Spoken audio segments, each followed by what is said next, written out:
It's not about the chicken.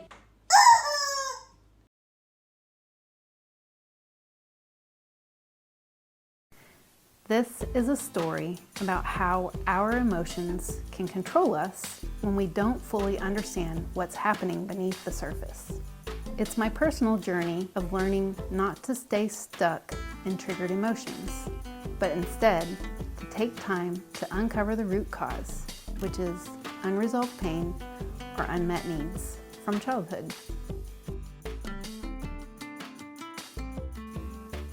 This story begins when I bring home a toy squawking chicken to my youngest daughter. She loved it at first squawk, and then dread hit me. What was I thinking? She squawked the chicken so fast within a minute of handing it to her, it became very annoying. Very justifiably annoying. And my protector brain turned on.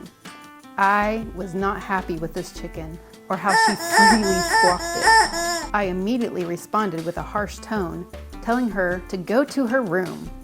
Over the next few days, the chicken became her favorite toy. In my mind, I was ready to throw the chicken away. I kept thinking, why would I bring a toy like this into my house and give it to the person who would squawk it the most? Ugh! After about 2 weeks, I sat down to process. I know my reaction to the chicken is not really annoyed. So I put my hands on my heart and said, under that annoying is either sad, scared, or lonely. So I sat and felt. It wasn't sad. It wasn't lonely. It was scared. The chicken made me feel scared. So then I sat with that scared and connected to it until it took me back in time to a moment in my childhood that I felt that same scared. I was 11. My parents had a business in the country away from town. So one day, my younger sister and I were riding our bikes. We were riding about a half a mile away from my parents' work, and we had a slight hill with a curve, and my sister falls and hits her chin, and it's bleeding.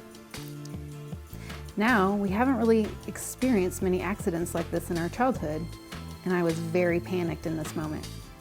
We were a ways from my parents' work, and she is hurt bad in my eyes. At that moment, a truck drove by, offered us a ride back to my dad's work. When my dad saw my sister, they got in his vehicle and headed to town immediately.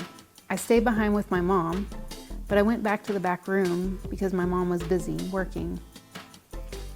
And I was alone, with no idea what was going to happen with my sister. So here I am in this memory, feeling the same scared that the squawking chicken had made me feel. I had just discovered some unmet needs. I needed someone to comfort me through the trauma I had just experienced, and also teach me that my sister was going to be okay. So I did just that in my imagination. I brought in one of my current friends, who is a great comforter, to my 11-year-old, and she would have held me and seen how scared I was, and sat with me until I calmed down and felt safe. Then I imagined my mother-in-law coming in because she was a wonderful teacher and a nurse. So she told me all that was going to possibly happen to my sister and that my sister was going to be okay. After this, my little girl felt so much better. I took a deep breath and took in the feeling of peace in that moment.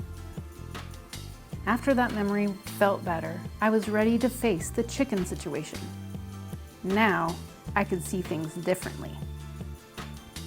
I actually valued my daughter and could see just how much she loved her squawking chicken toy.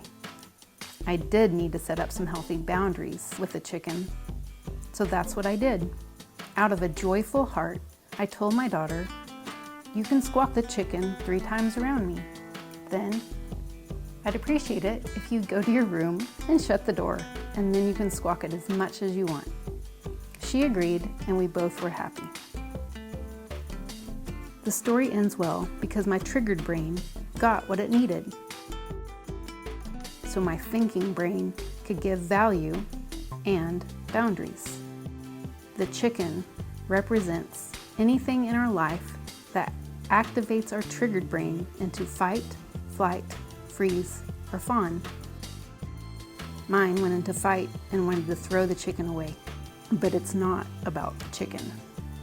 It's learning to pause and allow yourself to feel sad, scared, or lonely in order to uncover the root cause, which is unresolved pain or unmet needs from childhood.